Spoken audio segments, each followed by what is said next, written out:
Let's go! BRB UK. Worse teeth, better accents. Hello, and indeed, ahoy, hoy, and welcome to episode 619 of BRB UK. It's the last in our festive little series of things we thought would be fun, but might actually just be a long form of torture for Coleman as he edits these through the Christmas period. Every year. Every year he does it to himself. So I'm joined as ever by Coleman. Say hello, Coleman. Hi. And I'm also joined by Tim. Say hello, Tim. Hello, Tim. And we thought we'd do something a little different because 2025, chaps, 2025 is a momentous year. It is the year in which the Commodore Amiga, greatest computer ever made, turns 40. And I thought it'd be fun. Whoa. Well, Coleman thought it'd be fun, but I am also having fun. And we're going to do a little bit of a chat about the Commodore Amiga because I think we all had one, and I think we all had much fun times playing one. So, right, Amiga roll call. I've realised something that I hate. What? What's that? I'm 1 year older than the Amiga. Try being 5 years older than the Amiga. Yeah. I know, but you're old anyway. I Remember think the 6 war. years older than the Amiga.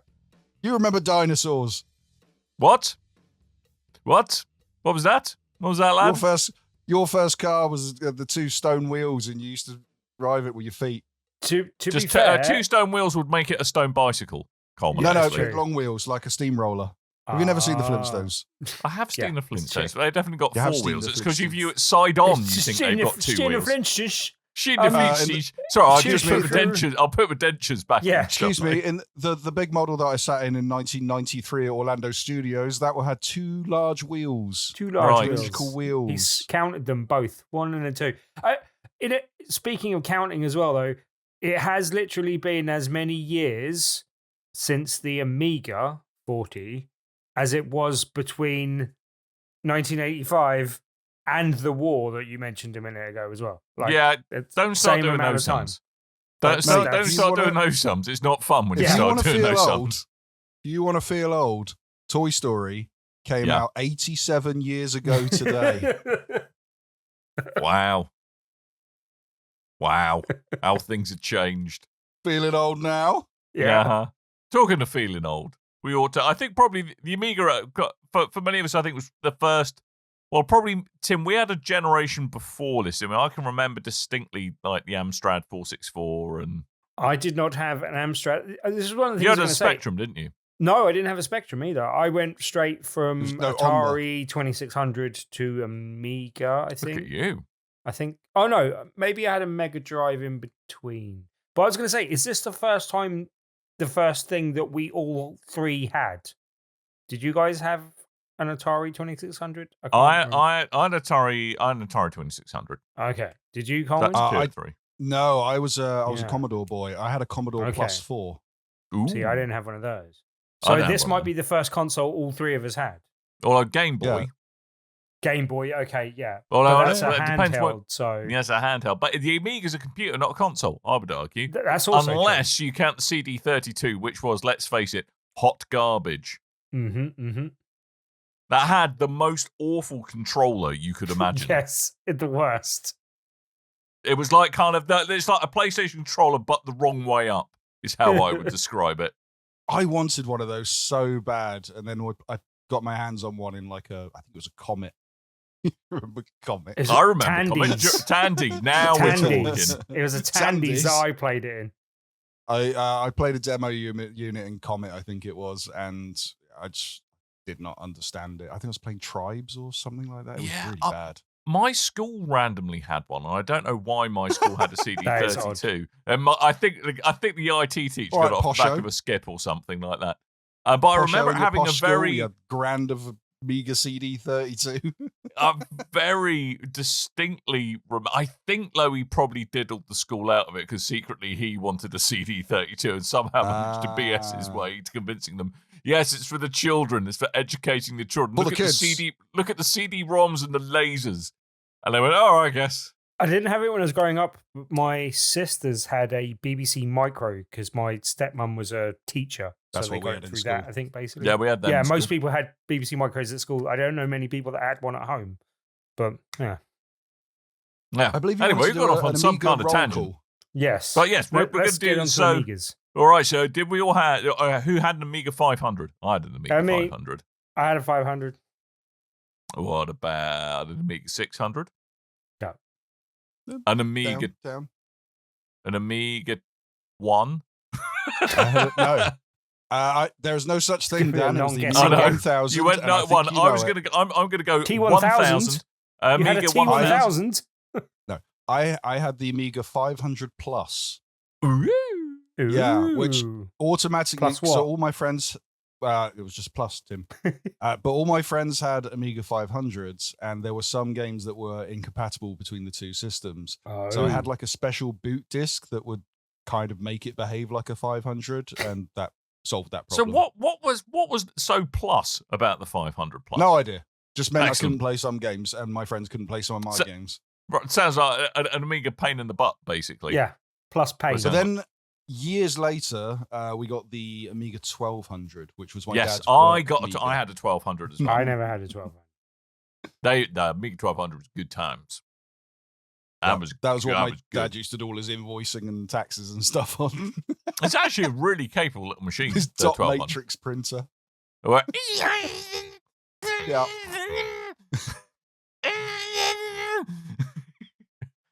My impression of a dot matrix printer. Don't you like it, Tim? I didn't have that on my bingo card for this episode, but yeah, it's good. No. Too I much. could do one, but it's only for in-person, Coleman. It's not for the. Hey, is that the just you internet. hitting yourself in the face with a hammer? Go, look, I'm making the dots. I think our neighbours complained about our printer because of that horrendous noise. Because Is when my that dad was loud? printing out, because when he was printing off stuff, it would go on for hours and hours, just doing pages and pages and pages of those bloody dotted. Oh, bordered God, and you had to things. tear the sides off them and then... Yeah, but I Ugh. think it went on for so long that the neighbours started complaining about the noise coming from the printer because it was. He was right next just to their he wall was as just well. printing cock and balls all the time is what your dad was doing.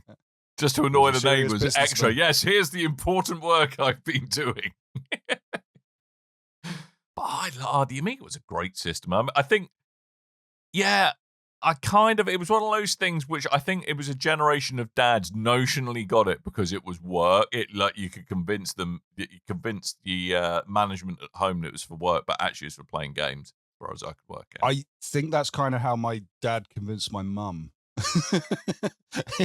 About the Amiga or just generally? Well, about 'cause- everything? Well, I mean, we used to play video games and stuff around cousins' houses, and they had Segas and Nintendos, and I, clearly me and my siblings wanted something like that, and my dad was like, "Well, I could get this one for work, and it has games that, like, compared to a lot of the leading consoles at the time, it had games that looked the most like things in the arcade did, and Yep. we loved the arcade games." So it was a way of going, okay, we can get this thing and it looks better than that stuff, but also I can use it for work, where secretly my dad just really wanted to play, what was it, Wing Commander and Gunship. Okay. I don't think Wing Commander made it to the Amiga, did it? Oh, it did. We had Did Wing it? Commander 4, I think it was. Fair enough. There were a couple No, of I Wing remember Commanders on playing. the Amiga. I remember playing Frontier Elite 2 on it. And there was See, Gunship and Gunship 2000. That was my dad's Okay. ones. My first memory of the Amiga was the fact we got it for Christmas one year, and it was like a joint present between me and my stepsisters. And I remember sneaking down at like And it was 5. your birthday as well.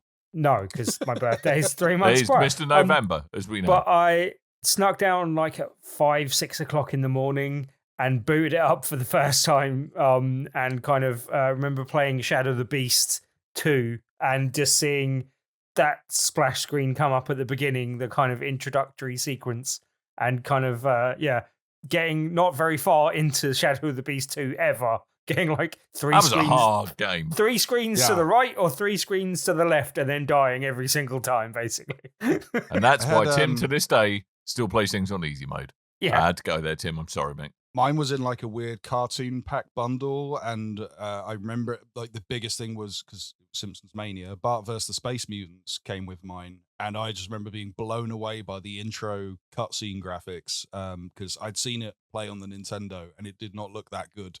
And I was like, wow, it's like the actual cartoon. And I've watched it since and go, okay, it's rose-tinted glasses how I remembered it. But to be fair, the animation in the early Simpsons not that far off. No. But that was hard as balls as well. I remember being very confused as to what I was actually doing in that game.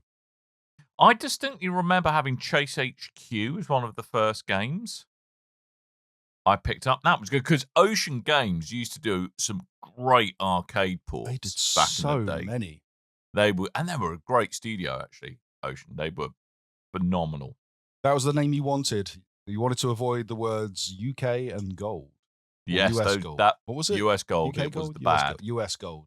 They made US the Street gold. Fighter 2 port that Tim loves. That was the worst port of Street Fighter 2 ever. One of the worst ports of an arcade machine ever. I was trying to look up what the other game I had was in my packing because it was, I remember it was Shadow of the Beast 2, Nightbreed, and one other game. And I can't remember what the other game was. I was trying to Google it, but again, I'd see. Although I did get reminded that Shadow of the Beast 2 was made by Psygnosis because I remember the logo of that coming up at the beginning as well. Was it? I'm trying to remember. Was it Screen Gems or something? The one because there was a good Batman game on it as well. I forgot. That was in my packing. Should have made my list. Yeah. Batman 1989 movie tie-in game thing, Maybe? which again was very hard for a child to be playing, but my dad loved that game. And you had that. He was amazing. I'd have to give him the Batmobile sections because I couldn't. Yes. Yeah, they were really hard, and you had to get hook yourself on a lamppost to go around the corners quickly. Yeah, but that was quite cool. The brakes have gone. Yeah. I can remember getting so excited about about that game when it came out. I was like, oh wow, you get to do the thing in the movie and you get to do the batarang out the way. Oh, so good. There was the makeup mini game thing where you had to mix the different makeup things to get a bad effect. Makeup on as Batman, bit of rouge. No. Make the eyes pop. We did have the black makeup under the eye, the cowl. He did. So. He loved a bit of mascara, bless him. Yeah, they kind of took three elements of the Batman movie, which was there's Batman walking around beating up people, then in a chemical factory. Yeah, has his utility belt and has throw the kind of back projectiles. Oh, I guess they're batarangs, but they look like green blobs. I remember when you throw them. But then the other one was there's a scene where Batman whips his hook out the car window and swings around on a lamppost, but that became the entire flipping driving version of the game. There was the Batwing collecting the balloons, and then it was as Tim said, trying to mix up the different makeups to figure out how the Joker's chemicals react to infect people, and they made that into an entire game, and it was great. It was, and there was also just popped into my head briefly. There was another. Untouchables was another great movie adaptation as well. I discovered the Untouchables through the medium of the game rather than watching the Untouchables, of course. And I remember there was a great deal of fuss because it had a really gory bit where you had to shoot a mobster and their brains just went over the over the wall behind. I can remember that causing a lot of a brouhaha, I do believe is the term. I thought I'd remember there being 3 games in our packing, but I just found what I think we had, and it had 5 games. And it was the Screen Gems pack. Ooh, nice. And it had the 2 games I mentioned, Shadow of the Beast 2, Nightbreed, and then also Days of Thunder. Yeah. Back to the Future Part Gremlins. 2, which I thought would have too early for that, but maybe we got Gremlins 2. No, and the other one was Deluxe Paint 2, which didn't fit into the Screen Gems thing at all. But I remember I didn't really play, and my sisters played a lot. But yeah, I had a Screen Gems pack, and I think it was 4 games. It was 3 or 4 games, but yeah, it was Days of Thunder, Back to the Future Part 2, and it was Gremlins: The New Batch, which I was so excited to play. And then you start playing it, you're playing as Billy. I went, I want to play as Gizmo, like in the consoles. Very upsetting. God, what anyway, good times. Let's get off the nostalgia rambles because we get stuck on those quite easily. I'm properly in I'm in a rabbit hole of trying to work out what bundle we had. Definitely a bundle. I'll put it in the show notes, Dan. Oh, right. Okay, fine. Okay. If I'll figure it out. No, you haven't right. rummaged around while you can. Yeah. Right. I thought what would be fun to do is, much like we do the games of the years, the ones to watch, all that kind of stuff that we like to do at the end of the year shows, we'll just pick 3 of our favorite Amiga games and have a little chat about them and see if the others have the same sense of nostalgia towards those games. Alrighty. All right. So, as we tend to do, should we start with Tim? Let's start. Go on. And as per normal, Dan's nicked one of mine already before I got to it. To be fair, I got to the agenda before you this time, Yes, mate. that, on this occasion, that is absolutely fine. But yeah, there's definitely one that would have been on my list. And if I'd have remembered it, I probably would have put Batman on my list rather than one of these, even though, again, as you said, that game was incredibly hard. But in terms of games that I played for a long length of times and games that I heavily associate with the Amiga, because there's actually one of Coleman's that I associate more with the Atari ST. But for me, the Amiga was about 3 particular games, and I think these are the standout memories for me. And one, I don't know if it's going to be on anyone else's list. I don't know. Well, no, it's definitely not on your list, but I don't know if anyone else particularly remembers this game anywhere near as fondly as I did.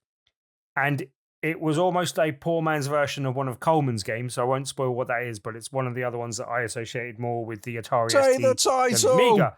But it's a game called Switchblade 2, and it's a scrolling action platformer.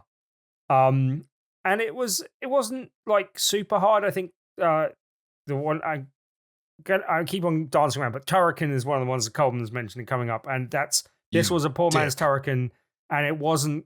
I don't think it was as hard as Turrican. It was more of a just straight up platformer. And just kind of shot robots and jumped up and down and picked up different things. But this was a game that I played to death. I still remember the box art quite vividly. And yeah, I played a lot of this game back in the day as well and really enjoyed it. So yeah, that's just one. As I said, I don't know how many people will even remember this game or have played this game. But this is one that I absolutely loved and played to death. So I think this is probably one of my favorites, if not my favorite Amiga game, basically. Yeah, it had a slight kind of Contra feel to me as well for some reason. I don't know why. I'm getting Terminator 2 and some of the Terminator 2 games and Alien 3 on the console. Getting those kind of vibes from it. Okay, that's sort of, I never actually played this one myself. I think I vaguely... Whatever happened to Switchblade 1? No one asks about Switchblade 1, do they? I don't know. Switchblade 1. I'm not sure I ever played Switchblade 1, but Switchblade 2 I played a lot of, basically. I mean, in kind of true 90s style, didn't you? Your arm was a gun and also possibly... Yes. Yeah, and you had a sword as well. Had a kind of cybernetic kind of ninja feel to it as well, basically. You can tell it was the 90s. Yeah, hack and slash. Two arms for guns. Trying to hold the sword. Trying to go for a Wii was an absolute nightmare for him. I like it. But yeah, it's a good one. I want to try and find a way of playing it semi-legally. I wonder if it's on Steam. I will send you a website. Okay. Yeah, there are Coleman's continuing effort to try and get us sued. Get into dirty ROMs. There is a site that's existed probably about 20 years at this point, but if I can remember it, I'll look through my old bookmarks, but they have like ROMs for pretty much every Amiga game that you just play in browser, and I used to spend a lot of lunch breaks playing. My favorite Atari 2600 games available to play in browser as well, which is good because I couldn't find that to play anywhere else as well. So yeah, I had the same with the Commodore Plus 4, but it makes the speed go super fast. So it's impossible to play all the games. All right, then. So that was Switchblade 2. I will say, if you're not watching the YouTube version of this video, you'll probably this podcast, you'll want to be doing that because we put the footage in the video. So Switchblade 1, Tim, your filthy Atari-loving scoundrel, was only on the Atari ST. So, well, there you go. That's why then.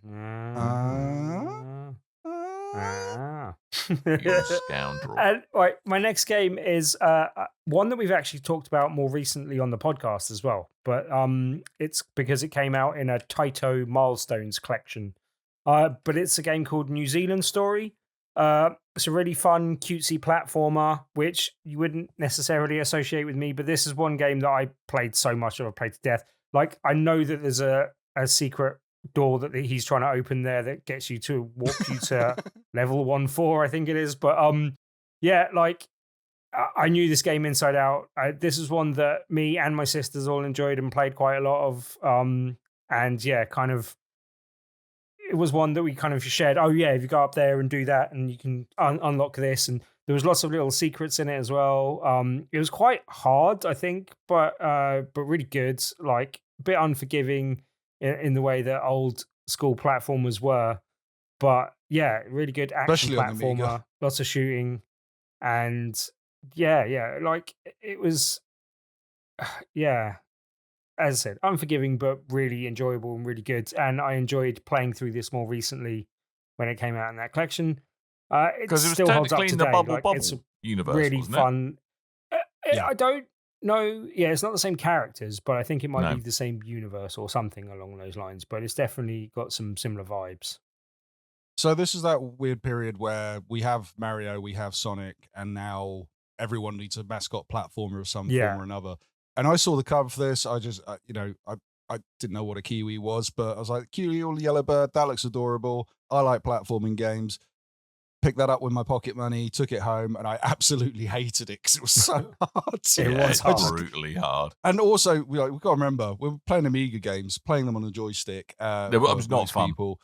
No, and a lot of them were just like janky, loose, not very accurate things to play games on. And I used to prefer them over a gamepad, and then eventually went, oh, no, wait, this is way better. So this game was very hard for me. Yeah, I mean, because like, do you remember like those awful kind of? They were often like black and red, weren't they? The kind of the Amiga ones, Yeah. or like the Yeah. big, With the two and they- buttons or on they the yellow. bottom. and they weren't analog at all. I'm sounding like a proper old man. You kids with your analog sticks, that kind of all the directions were just either you're on or off, and Yeah. it just made any fine control in games so difficult to do. Made fighting games hilariously unpredictable. Yeah, yeah.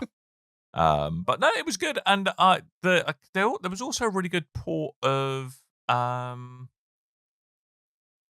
what's the one with the rainbows? Rainbow Island? Rainbow Island. Island, and then Parasol Stars. Yes, there were some Those good are the ports of Bubble those. sequels. Yeah, Yeah. they were on. There was good ports of those on the Amiga as well. Yeah, I remember I got Parasol Stars for a birthday and loved it. I found Rainbow Islands very difficult, but yes, Oh, this This was. boss is but so this hard. is very. Yeah, this is similar to Rainbow Island in the way it played. Well, the kind of style and even like the character size compared to bosses and the way that they act and stuff. Like, there's a lot of similarities there. So, but yeah, good pick, Tim. Even though it's bringing a lot of nightmares back to me. So make it stop. Make it stop, Tim. And my third game was a game that I played a lot. I think I originally The had classic. the demo Mhm. of it, and I don't know about you guys. There was a few games that I was like, oh yeah, I love that game, and I was like, oh no, I didn't own that game. I only owned the demo. Oh, no. but I think More of this them. was a game where I owned the demo, and then I eventually bought the full game. But I that think this is was a in game my called- cartoon pack with Bart. Yeah, this is a classic Amiga game, and that is Lemmings. And I played a lot of Lemmings back in the day. Like, as an old school puzzle game, you're pathfinding and trying to get all the lemmings that will otherwise kill themselves to get safely to the exit. And you got lots of different lemmings that take on different powers that help you do that, like bridge builders and stoppers and other things. And yeah, like, it's a really, really good little puzzle game. I really enjoyed it. And yeah. Couple of things I like. I think this is a good way of showing off the kind of power of the Amiga back in the day, because the way it looked compared to a lot of the home ports, console ports of this game, were it just looked amazing. Even though you got like, Yeah. if you're watching the video, they do the kamikaze and it just slows down the game, but it looked great. And I remember the soundtrack being so good and sounding so much better than on console as well. Like, Amiga Yeah. was very good for sound. It was. Yes, it was. It had a really good sound chip or whatever. You it was know, back in the day. Calvin Harris, I think, did his first album on an Amiga 1200. There we go. That's how Really? good I know Amigas that. were in sound. Yeah. Wow. Good knowledge. Look I at will me also- coming with the Amiga facts. Yeah. I will also give a shout out to a game that I loved at the same time period, but never really played on my Amiga, but otherwise might have got on here. Just one that I didn't own on the Amiga, but was around at the same time and was actually on the Amiga. but that's Worms, the original Worms. But I played that with my mate I on had his that on PC rather than the Amiga. But if not, I think that might have just edged out Lemmings because I think I enjoyed that a little bit more because it had the whole multiplayer aspect to it. But yeah, Lemmings is still a really good pick, and I It's a noticed great that game. none of us had it on our list, and I think it's a worthy entry Yeah. to put on there as well, basically. I mean, if you're going to make two legendary studios fight, then might as well be Team 17 versus Signosis. Yeah. Yes. Only one At of one them point, they were survived, so. Well, at one point they were very similar studios, so Yes. that is quite funny. But yeah, I had so much love for Lemmings, and I think this was a pack in with my 500 plus, but we went to the then No More Lemmings, the Christmas Lemmings 1993. Never, I think we stopped just shy of 2. So never got into any of the sequels and stuff. But that first game where they just kept redoing it and making new levels and stuff, I was all in for that as a kid. And again, great. kamikaze button. Yeah, All good. great. You know, Andy Warhol. That's a worm. Andy Warhol appeared at the launch of the Amiga. There we go. There's yet more. I did know that. Oh. Yeah. He loved it. And Trump Tower. So, you know, swings and Oh. roundabouts. Yeah, I know. Very true. Very, very true. Fun times. All right. So, Tim, good choices. Switchblade 2, the New Zealand story, and Lemmings. Dan. Yes. Hit me now with your best shot. I've stolen. Oh, what are mine are S's actually? I've just realised. Oh, so you can see where you S scroll to Club on the Wikipedia. yeah, exactly. No, but I think they were all good. They're all great games, and you know I'm not renowned for being a Sensible football fan. choices. Yes, I would say I'm renowned for not being a football fan, but there was just something about this in the wake of kind of like Euro 92 or something. It must have been. It came out around that time. Sensible Soccer or Sensible World of Soccer, if you go for the latest one.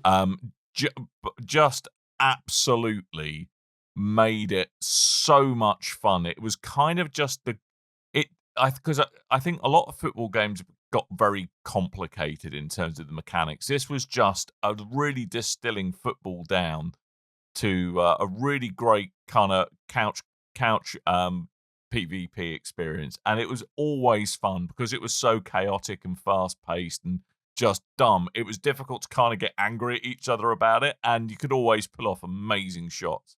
I absolutely love Sensible World of Soccer. I think it was just the perfect distillation of a sports game, just competitive in all the right ways, but without it being over the top. I mean, Tim, you strike me as someone who must have loved Sensible Soccer. I did play it, and I think I played it quite a bit with a friend, but I don't think I ever owned it, which is one of the reasons it didn't get onto my Amiga list. But yeah, like it kind of went with a as you said, a simpler kind of approach to some of the kind of more arcadey football games, and I think I played a bit more of those back in the day. But it had that weird kind of physicsness to it, which just kind of worked. Simple but effective. And yeah, it's definitely a good standout game and a good pick, but not one I would have necessarily associated with you. But yeah. Yeah, I mean, I think it's just because it was at that time in life where you did kind of play a lot of games with your mates. Obviously, it wasn't the internet. It's just one of those anyone could pick up and play it and have a good time with it, I think. And it had some really kind of deceptively cool hidden mechanics, like the kind of the extra spin you could put on the ball that you could learn how to do. Yeah, it was the great. ball. It's like 4 pixels. Yeah, I know. It was 8, I think, technically. I'm not that, but it wasn't that lo-fi. But no, it was just fun. Just a great fun little game. I really, really loved it. And there was just something about it on the Amiga that was just so bang on about just kind of you and a mate kind of crowding around the keyboard of it, both trying to kind of get the controls on, or if one of you had a joystick, the other one had to put up the keyboard. But just great fun. Really enjoyed it. So yeah, sensible brackets world of close brackets soccer. Either or is pretty good. Hold on, for anyone that's watching the video, we want to wait and see the result of this Liverpool versus Blackburn Rovers game going on at the moment. Well, it's the Bulgarian Cup final, mate. Oh, we've moved to that now. Okay, sorry. Yeah. Be gone with There your was a sensible soccer. Belarusian one, which is you're not going to see that in any time soon, are you? At the moment, let's face it. My next pick is a game called Syndicate, which I think tried to have a bit of a reboot about 10 years ago, but it's kind of I like the reboot. 360 and PS3, I think, had a Syndicate yes. third-person shooter Yeah. Gears of War clone.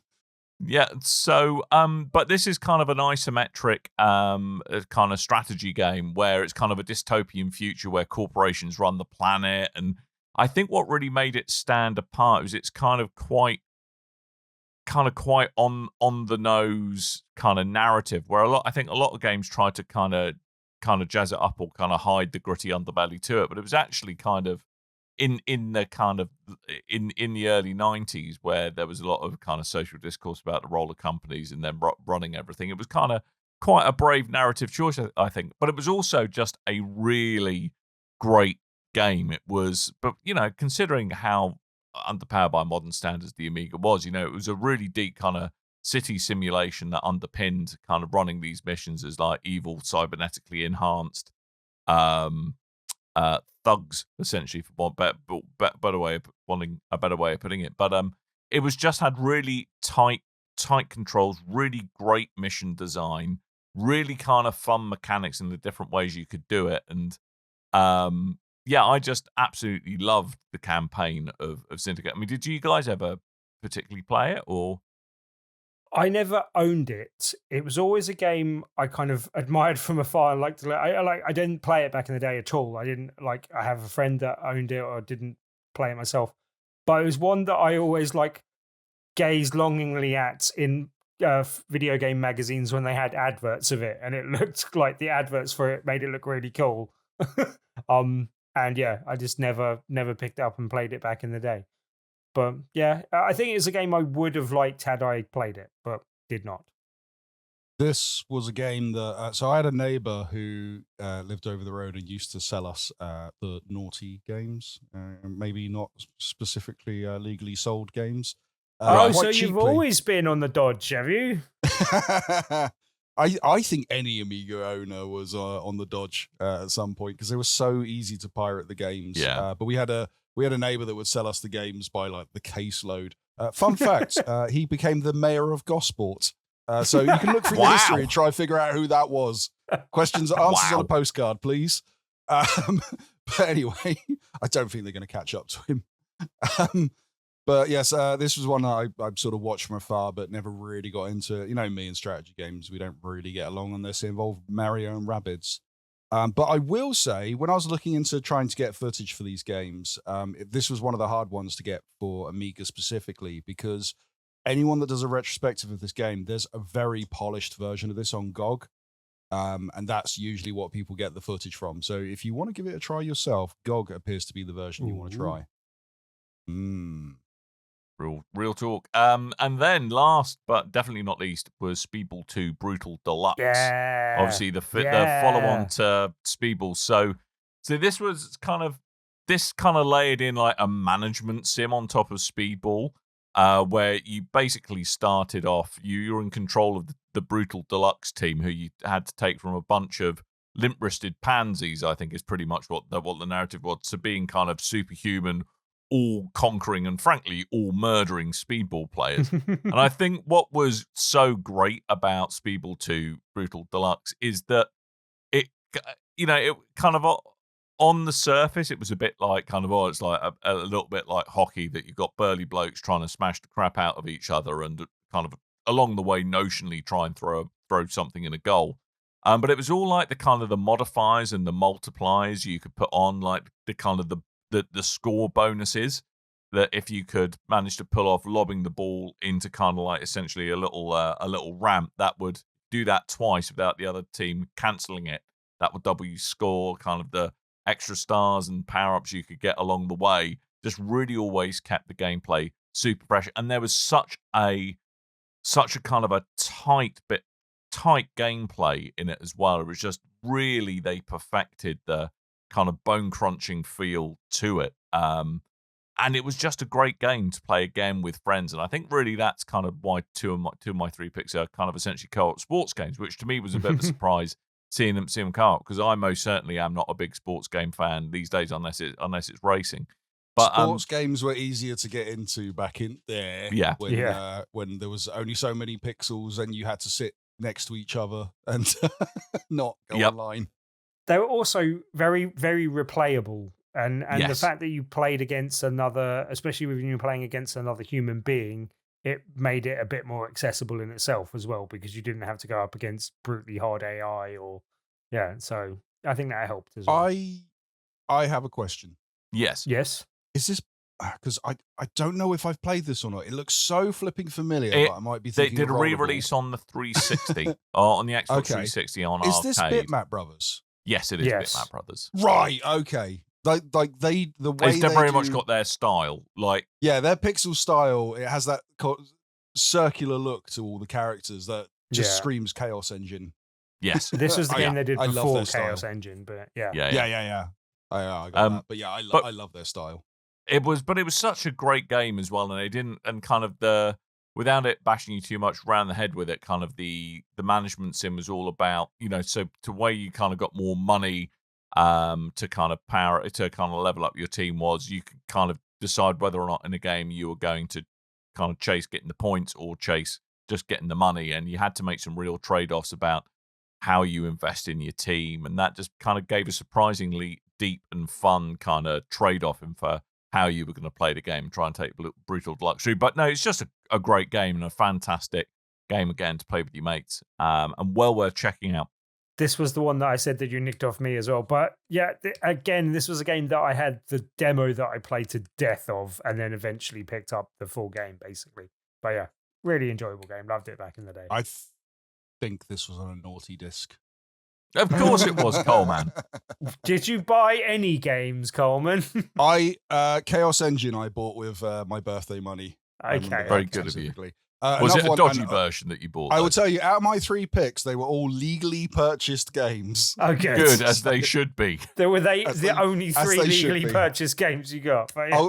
I will tell you now, for one Christmas, I got it was like a Batman suitcase, and inside that case was just filled with illegally copied floppy disks of video games, just random games. Nice.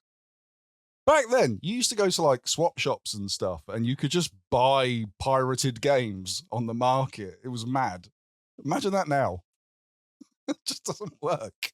Anywho, I will. Good picks, Dan. So that was Sensible World of Soccer, Syndicate, and Speedball 2 Brutal Deluxe. Yeah, it was. Mm-hmm. Even though this is my idea, I did not have the idea of what my 3 games were going to be, and I really struggled. I knew with what one of your I games was going to be, for sure. I knew one of them because it's my favorite game of all time. So that's probably going to spoil it for anyone that's a long-time listener and actually listens to what I say. But or has seen your background. Yeah. On the video today. Didn't think of that. Yeah. Spoilers. Yeah, I've played a lot of Amiga games, and not sticking Dizzy in there was probably one of the hardest things I've ever done. But I always read that more as a Spectrum or an Amstrad game, Dizzy, to be honest with you. Not for me. No, on the Amiga, they used to do 5-packs of Dizzy games, and they were all they were platformers, adventure games, puzzle games, like Mario Kart clones, all different kinds of things. So I used to love the Dizzy games. Anyway, be that as it may, I went for Turrican. Second appearance of Turrican on BRB UK, I believe, because they've not that long ago had a re-release, probably the last 3 or 4 years, which we've spoken about on the show. This is the game that made me kind of go, right, I love the animation style. I love the way this looks. It's a run and gun platformer shooter type game, and it's so flipping hard, especially for a child of my age at the time. And I will say now, again, for the video version, if you're not watching, the guy I got the best footage of that was just the Amiga version and wasn't like a port or anything at all, because again, the PS4 version came out not long ago. The guy who got the footage for this sucks, but I don't feel bad for him because, like, it's hard. Sorry, I feel it's hard to play in general. So this was my first introduction to kind of get good. Because this game looked so amazing, but it was so hard, and you died so instantly, and you get through like you get to the first end of the game and you would use all your power-ups and you're on your last life. It's like, okay, I have to do better to get to this game. And I did eventually beat it. I spent a lot of hours on Turrican and Turrican 2, the follow-up as well. But Electric you've got Boogaloo. this, yes, you've got this guy, cybernetic-looking geezer running around shooting. You pick up power-ups in a kind of shmup style that float through the air as icons. You pick those up and that upgrades your gun. You've also got the, if you hit the space bar, these two kind of beams of energy that acts as like a wall going each side from the center of the screen to take out anything in your path. And then you have the awesome ability, if you crouch and hit the space bar, you turn into a bladed ball, kind of like a Metroid or a Sonic, and you kind of spin around and destroy everything in your wake. But that only lasts for so long, and you can get stuck. I love this game. It's so cool, and I love all the bosses and stuff, and it's amazing. Two things. And I'm glad they did the re-release, so I get to go back and play this on PlayStation 4. One question and one just thing I want to comment on the video that I don't know if it comes across in the video that you're watching now, but at the time I remember being amazed, like properly amazed about the fact that the sky would go from blue to dark blue to black as you were going underground. And that was just like actually amazing graphics at the time. That possibly doesn't come across anymore. But mine was as the main character runs, their animation, they've got more kind of animation frames that you'd normally see on a character. So when they move, it kind of looks like they're 3D, and that blew my mind as a kid. It's very subtle. But quite the swagger with the gun, didn't he? Yeah. But as I said, Turrican's so good. Switchblade 2 was like literally a poor man's version of Turrican, basically. Like this was the faster, flashier, like better game with kind of more weapon stuff going on. But yeah, Switchblade 2 is this one I love. But what made you pick Turrican over Turrican 2, which most people would consider the superior game? Turrican 2 is the better game. I think Turrican 1 has the better presentation. And that's what I fell in love with. It was the look of it, especially back then. Like a lot of the games that I like, it was the look of the game that got me into them, with the exception of the next game that I'm going to talk about, which I'll jump into now. Well, please stop teasing me, Coleman. Yeah, so this one has Tease more. me. It has a special significance because this is one of the first games that me and my dad played together. And this was Alien Breed Special Edition, which I did not understand the significance of because, when you look at it, it's the top-down perspective, shooting aliens. It's clearly aliens, but made into a video game. I had never seen aliens. I had never seen Alien. I wasn't allowed to watch horror films until I was the right age for them.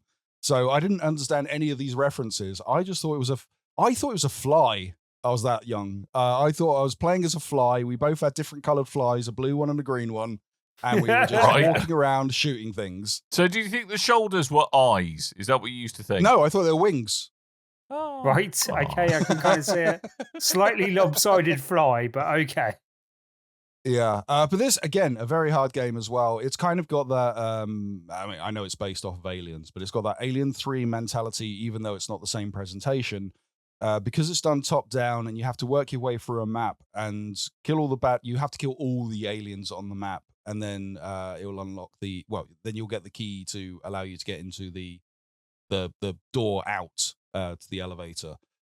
In some levels, you'll get like a Queen Alien type character. As I'm looking at this, I haven't played this in so long. I'm seeing like face busters and face huggers and chest busters pop up. It's like, this is so Aliens. How did they not cease and desist? It is not even subtle about the fact that it's ripping it off, to be fair. They didn't just get, they got not just one game. They got a special edition. They got a sequel. I'm pretty sure there's a third game knocking around somewhere. I think Amiga CD maybe.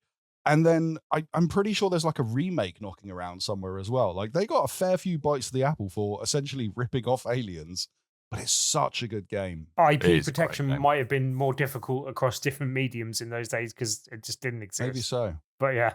And also, we mentioned them earlier. This is Team 17 as well. This is the first time I saw the Team 17 logo. Knew to look out for that. Something I'd like. And the second time would be, of course, Worms. So, yeah, Really, really good game. If you're at all interested in retro gaming, maybe give this a go. Oh, that gives me nightmares. Seeing the boss.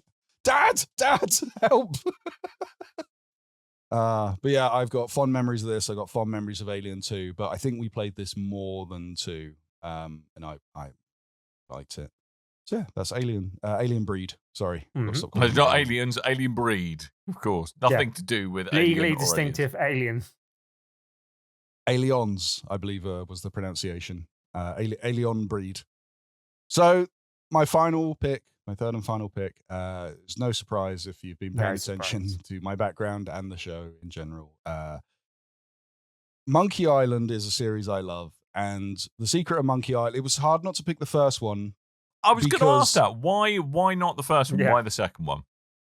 That's the thing, because the first one performs so much better on the Amiga, and it kicked off my love of point and click games. Right. The second one, the Secret of Monkey Island 2, LeChuck's Revenge.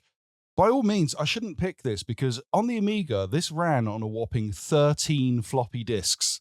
There was a lot of switching around. Nice. But also, one of my discs was corrupted.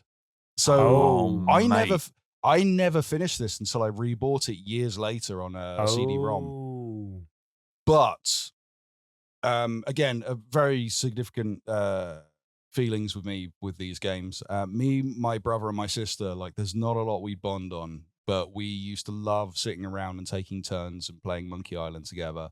And we were so excited for 2. And when it came out and when we got it and put the first disc in, and you saw the monkeys dancing and Guybrush brushing them off, and when the actual game opens up, we're just absolutely blown away by the way graphics look. Like I often say, when there's a new game that is in a retro style and they do this kind of 8-bit style, it's like, that's not retro to me. Like, that's not how you're not appreciating how amazing games looked in the pixel style. And this really pushed it for me. And it captured young Coleman's imagination and installed some things on me that became like big loves for video games going forward. And we got to remember as well, it's LucasArts, the great, used to exist LucasArts. We miss them greatly. Put out some amazing games before they became Star Wars fodder. But yeah, this if Monkey Island 1 kicked off my love of point and clicks, Monkey Island 2 just kicked off my love of just like high fidelity in video games. Even though it's laughable to say when you look at it now, but this was mind blowing to me as a child. It's amazing. I love The Secret Monkey Island 2. Still do to this day. I think it was just the attention to detail in it, with like the character designs and the animation and all the backdrops. It and just kind of really, it just really. I think it knew its limitations of the platforms at the time, but just played to the strengths of it and really got away with it. Well, yeah, there's that. There's that. 13 floppy disks. That's a lot. That is a lot. That is a lot. But no, it was. I never. It blows my mind. This fits on a phone now. Yeah, I mean, I never really got into my point and clicks at the time. I don't think I necessarily had the patience for them. But it's certainly. I think the Amiga is where a lot of the great point and click adventures kind of came from and had their genesis. So great choice. Great choice. I'm trying to remember. Me and Tim both played. There was a point and click that came out a year or two ago. The one where you're playing as the woman investigating like an ancient thing going on in the moors of somewhere. It's going to annoy me that I don't remember it. But if you listen to that episode where it had a silly name. But I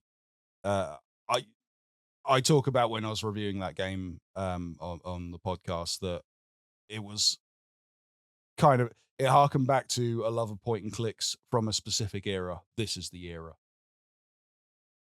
Nice. All right. I see we've gone way over time for what we intended. So yes, we probably ought to start wrapping up. Give a final thoughts and get out of here. Yeah. So, God, the Amiga was great, wasn't it?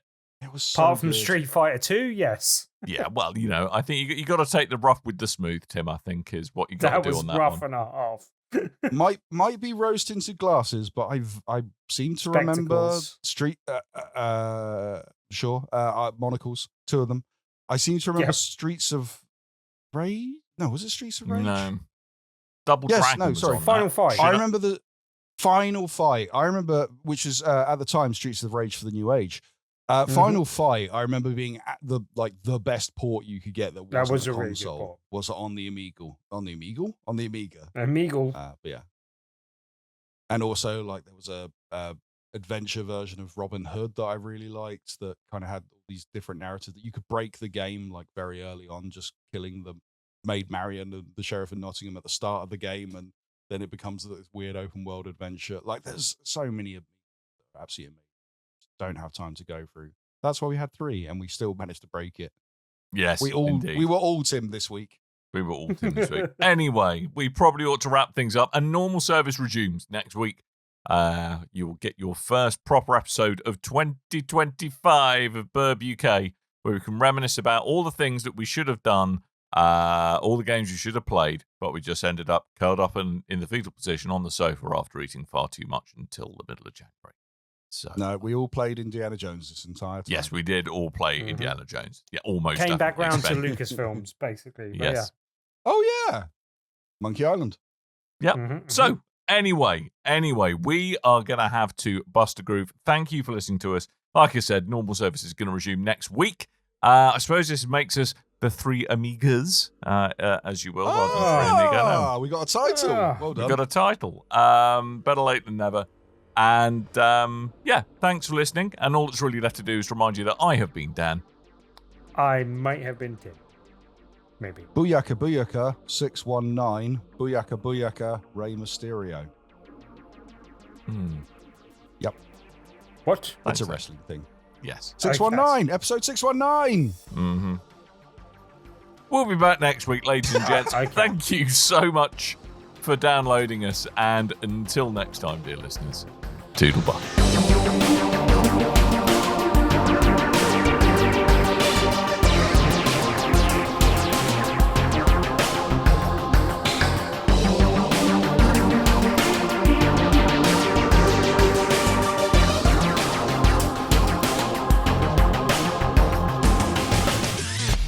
You and your ears are quite welcome for the podcasting goodness that you just heard.